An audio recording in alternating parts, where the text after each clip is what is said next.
बिस्मिल्लाहिर्रहमानिर्रहीम। अस्सलाम वालेकुम। आज 2 मई बरोज़ इतवार हम बात करेंगे 3 अहम इशूज़ के हवाले से।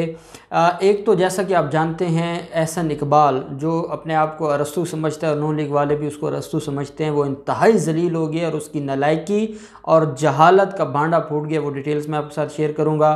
साथ हम बात करेंगे जो मामला है शुगर माफिया के ख़िलाफ़ और जो इन्वेस्टिगेशन टीम है उसकी तरफ से आज बड़ी अहम एक स्टेटमेंट सामने आई है और उन्होंने मीडिया से बात की है। जो कुछ आज तक शुगर माफिया के ख़िलाफ़ किया गया है वो सारी डिटेल्स बताई गई हैं, वो मैं आपके साथ शेयर करूंगा। और साथ हम बात करेंगे पाकिस्तान मुस्लिम लीग नून ने बेहयाई की हद कर दी है और जिस तरीके से वज़ीर आज़म इमरान खान ने उनको दावत दी और उस दावत पर जैसे वो भड़क उठे और इलेक्शन कमीशन की जो अख्तियारात हैं उसको बढ़ाने में और पार्लियामेंट को का जो अख्तियार है उसको घटाने में और इमरान खान के ख़िलाफ़ एक उन्होंने पूरी एक कंपेन शुरू कर दी है कि वो इलेक्शन रिफॉर्म्स क्यों चाहते हैं। वो डिटेल्स भी मैं आपके साथ शेयर करूंगा। आप जानते हैं पिछले दिनों जहांगीर तरीन के ग्रुप की मुलाकात हुई थी वज़ीर आज़म इमरान खान से और वज़ीर आज़म इमरान खान ने बैरिस्टर अली ज़फ़र साहब को नुमाइंदा मुकर्रर किया था, एक रुकनी कमेटी मुकर्रर की थी और इस कमेटी में 2 चीज़ें बड़ी अहम थी। एक तो ये था कि वज़ीर आज़म इमरान खान को रिपोर्ट करना है और दूसरा देखना है कि क्या जो कानूनी कार्रवाइयाँ की जा रही हैं क्या उसमें कहीं इंतकाम का निशाना बनाया जा रहा है, क्या जो इल्ज़ामात आ रहे हैं चाहे वो आज़म के हवाले से हों या शहज़ाद अकबर के हवाले से हों क्या वो दुरुस्त हैं या गलत हैं। ये सारी चीज़ें भी उस कमेटी ने देखना थी। उस कमेटी का इजलास हुआ और पहले उन्होंने मुलाकात की बैरिस्टर अली ज़फ़र साहब ने FIA की टीम के साथ और फिर बैरिस्टर अली ज़फ़र साहब ने जहांगीर तरीन की टीम के साथ भी मुलाकात की। डॉक्टर रिजवान जो कि इन्वेस्टिगेशन टीम के हेड थे उनको तब्दील नहीं किया गया और डॉक्टर रिजवान को ही ओहदे पर बहाल रखा गया है। वो इस इन्वेस्टिगेशन की टीम के हेड हैं, लेकिन अब वो रिपोर्ट करेंगे अबू बकर खुदा बख्श को जो कि एडिशनल DG हैं और ये एक बड़ा ही अहम एक ओहदा है और इनके बारे में ये कहा जाता है कि वो इंतहाई प्रोफेशनल आदमी हैं। उनको मुकर्रर किया गया है कि ये जो इन्वेस्टिगेशन टीम है ये जवाबदेह होगी अबू बकर खुदा बख्श को और ये मामला अब इस तरीके से चलेगा। अब अबू बकर खुदा बख्श ने एक प्रेस कॉन्फ्रेंस आज की है और उन्होंने 2 बड़ी अहम चीज़ें बताई हैं। एक तो ये है कि शुगर माफिया के ख़िलाफ़ जो अब तक की कार्रवाई हुई है उसमें जो 20 FIRs दर्ज हुई हैं किसी भी बड़े शख्स को हमने गिरफ़्तार नहीं किया, हम इन्वेस्टिगेशन कर रहे हैं। जैसी हमारी इन्वेस्टिगेशन कंप्लीट होगी हम नहीं चाहते कि बग़ैर बड़े सबूतों के हम लोगों को गिरफ़्तार कर लें और कर वो अदालतों से रिलीफ़ ले लें। हम चाहते हैं कि जब हम इनके ऊपर हाथ डालें तो वो हाथ इतना मजबूत हो कि फिर ये अदालतों से भी वो हाथ छुड़वा ना सकें और हम इसके ऊपर बड़ी मेहनत कर रहे हैं और हमारे साथ मुख्तलिफ इदारे हैं जो मिलकर हमारी मदद कर रहे हैं और इस सारे मामले पर हमें असिस्ट कर रहे हैं। अबू बकर खुदा बख्श का ये भी कहना था कि मैं इस मामले को ख़ुद देख रहा हूँ और डॉक्टर रिजवान की जो टीम जिसके बारे में ये अफवाहें थी कि उनको चेंज कर दिया गया है या जहांगीर तरीन की ईमा पर उसको चेंज किया गया है तो उन्होंने कहा कि ये बिल्कुल गलत है। वो अपना काम जारी रखे हुए हैं और हम उम्मीद करते हैं कि वो जल्द अज जल्द इन्वेस्टिगेशन कंप्लीट करके उसकी जो कॉपी है वो मुझे देंगे ताकि मैं उसको मुलाहजा कर सकूँ। साथ जब यह सवाल पूछा गया कि शहबाज शरीफ और हमजा शहबाज के ख़िलाफ़ जो मुकदमा दर्ज है उनको कब गिरफ़्तार करना है और उनके ख़िलाफ़ जो कार्रवाई है वो कैसे आगे चलेगी, जिस पर उनका ये कहना था कि 80% जो इन्वेस्टिगेशन है वो कंप्लीट हो चुकी है और मज़ीद भी हम इसके ऊपर वर्किंग कर रहे हैं, मज़ीद भी हम इसके ऊपर काम कर रहे हैं और बहुत जल्द हम कौम को खुशखबरी सुनाएंगे कि कौन था जिसने कौम के साथ ज़्यादती की थी और वो अपने अंजाम को पहुँचेगा। और हम इस मामले में जो हमारी इन्वेस्टिगेशन है वो बड़ी तेज़ी के साथ जारी है और उन्होंने साथ ये भी कहा कि बैरिस्टर अली ज़फ़र भी हमारे साथ राब्ते में और हम उनको भी वक्तन फ़वक्तन हालात से आगाह कर रहे हैं और उनको भी हम रिपोर्ट कर रहे हैं। अब ये जो शुगर माफिया का मामला है जैसा कि आज गुजरांवाला में जो मसनूई किल्लत पैदा करने वाले या वो लोग हैं जो गंदम ज़ख़ीरा अंदोज़ उनके ख़िलाफ़ आज बड़ी कार्रवाइयाँ हुई हैं और हज़ारों बोरियां आज पकड़ी गई हैं। हाफिज़ाबाद में भी बड़ा ऑपरेशन किया गया है। तो ये वो लोग हैं, अभी गंदम का सीज़न ख़त्म नहीं हुआ और इन्होंने ज़ख़ीरा अंदोज़ी शुरू कर दी है। ये पहले उसकी मसनूई किल्लत पैदा करेंगे, ये उसको अपने पास रखेंगे और ये जितने बड़े बड़े ताजर हैं या बड़े बड़े बिजनेसमैन हैं ये सारी ऐसा करते हैं।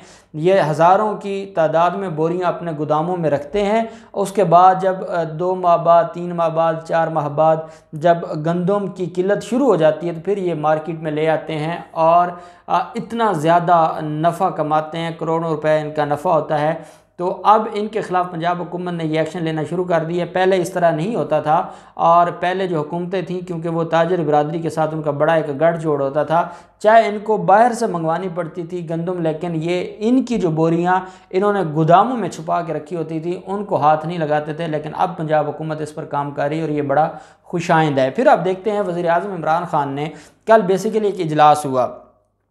अब ये जो इजलास हुआ ये सुप्रीम कोर्ट ऑफ पाकिस्तान के फ़ैसले के मुताबिक हुआ, और सेनेट इलेक्शन में सुप्रीम कोर्ट से राय ली गई थी। तो सुप्रीम कोर्ट ऑफ पाकिस्तान ने यह फरमाया था कि जो इलेक्शन कमीशन है वो जो जदीद टेक्नोलॉजी है उसका इस्तेमाल क्यों नहीं कर रहा। इलेक्शन कमीशन को चाहिए कि जदीद मॉडर्न जो टेक्नोलॉजी है उसका इस्तेमाल करके धांधली ख़त्म हो सके।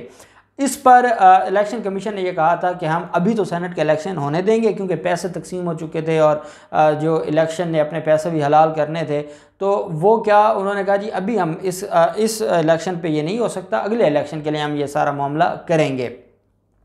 वज़ीर आज़म इमरान खान और फवाद चौधरी और बाकी जो लोग हैं उन्होंने कल एक मीटिंग की और उसमें ये डिसाइड किया कि क्यों ना हम इलेक्ट्रॉनिक जो है वो इलेक्ट्रिक वोटिंग सिस्टम लेकर आएँ और वो जदीद मशीनरी के ज़रिए हम वोटिंग करवाएं और मॉडर्न और जदीद टेक्नोलॉजी को हम इस्तेमाल करें ताकि धांधली का ख़तरा कम से कम हो। फिर उन्होंने मिसाल दी कि मुल्क दुनिया में 18 ऐसे बड़े ममालिक हैं जहाँ पर ये मामला राइज है, और ये सारा मैं उसकी मिसाल आपको दूंगा। लाहौर बार का हमारा इलेक्शन होता है।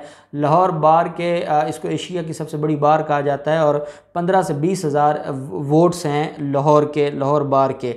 वहाँ पर जो हम देखते हैं कि जिस तरीके से अब मॉडर्न डिवाइसेस का इस्तेमाल किया गया है और जैसे वहाँ पर टेक्नोलॉजी का इस्तेमाल हुआ है। पहले हर साल जब भी बार का इलेक्शन होता था दंगा फसाद होता था, धांधली के इल्ज़ामात लगाए जाते थे, लेकिन पिछले 4 से 5 सालों में वहाँ पर जो इलेक्शन हो रहा है वो इसी टेक्नोलॉजी के ज़रिए हो रहा है। वो आपका थंब इम्प्रेशन है, जब आप वो थंब इम्प्रेशन लगाते हैं तो वो सारे का सारा आपका जो बायोडाटा है वो आ जाता है, और फिर आपके सामने मशीन के ऊपर ही जो है वो चीज़ें ज़ाहिर होती हैं कि आपने किस कैंडिडेट को जो है वो क्लिक करना है। आप क्लिक करते हैं और आप उसको जैसे ही सबमिट करते हैं तो आपका जो वोट है वो बाहर आ जाता है, वो एक रसीद बाहर आती है, वो आप उसको उसमें अब उसका क्या होता है जब आप बैलेट बॉक्स में वो डाल देते हैं तो वो एक तो मैनुअल भी उसका रिकॉर्ड आ जाता है और एक उसका जो है वो सॉफ्ट रिकॉर्ड भी आ जाता है, और फिर वो गिनती में भी बड़ी आसानी होती है। और इस तरीके से ये जो इलेक्शंस हैं ये लाहौर बार के हो रहे हैं पिछले 4-5 सालों से, और बड़े कामयाब इलेक्शन है। और अभी पंजाब बार काउंसिल ने यह भी अनाउंस किया था कि ये पूरे मुल्क में जो मॉडर्न और जदीद टेक्नोलॉजी है उसका इस्तेमाल करके ये जो इलेक्शंस हैं इनको इसी तरीके से और वो जो मैनुअल तरीका था उससे वो हटाया जाएगा। अब अगर तो जो मुस्लिम लीग नून है, क्योंकि मुस्लिम लीग नून में शहबाज शरीफ हैं, मरीम औरंगज़ेब हैं, उन्होंने बड़ी तकरीरें की हैं और उनका ये कहना है कि ये बहुत गलत हो रहा है और हम इसको मुस्तरद करते हैं और ये इलेक्शन कमीशन के इख्तियारात पर डाका डाला जा रहा है। और साथ उनका ये कहना है कि ये धांधली के लिए है, ये सिर्फ़ और सिर्फ चाहते हैं कि ये मशीनों के ज़रिए इलेक्शन जीतें, और दुनिया में कहीं ऐसा नहीं होता कि मशीनों के ज़रिए इलेक्शन हो। इलेक्शन वही है जो पहले होता है। एहसन इकबाल ने भी यही बात की। एहसन इकबाल ने यह कहा कि एक तो ये इसकी हैकिंग का ख़तरा है और दूसरा ये है कि ये इलेक्शन कमीशन का इख्तियार है। फवाद चौधरी ने बड़ी प्यारी बात की है। फवाद चौधरी ने कहा कि ये इतने जाहिल और अनपढ़ हैं इन लोगों ने, क्योंकि ये हमेशा साजिश के ज़रिए हुकूमतें बनाई हैं या इलेक्शन जीते हैं, इनको इतना सेंस नहीं है। और ये जो एहसन इकबाल अपने आप को कहता है कि मैंने इंजीनियरिंग की है, काश इसने कोई जब इंजीनियरिंग कर रहा था इसने भी वैसे डिग्री ली होगी जैसे मरीम नवाज़ ने ली थी और एडमिशन लिया था किंग एडवर्ड में। तो उन्होंने ये कहा कि अगर इसने कुछ पढ़ा होता तो कम से कम एक दफ़ा उस मशीन को देख तो लेता। एक दफ़ा जो कामसट यूनिवर्सिटी और बाकी जो यूनिवर्सिटीज़ हैं उनके स्टूडेंट्स ने बड़ी मेहनत करके जो मॉडर्न टेक्नोलॉजी लेकर आ रहे हैं इलेक्शन और इलेक्टोरल रिफॉर्म्स के लिए, उसको एक बार देख तो लिया होता। बग़ैर देखे बग़ैर जांचे उसके ऊपर इन्होंने इल्ज़ामात की बारिश शुरू कर दी है, क्योंकि ये नहीं चाहते कि साफ़ और शफाफ इलेक्शन हो। अगर साफ़ और शफाफ इलेक्शन होगा तो ये नून लीग या पाकिस्तान पीपल्स पार्टी ये तो आगे आ ही नहीं सकते।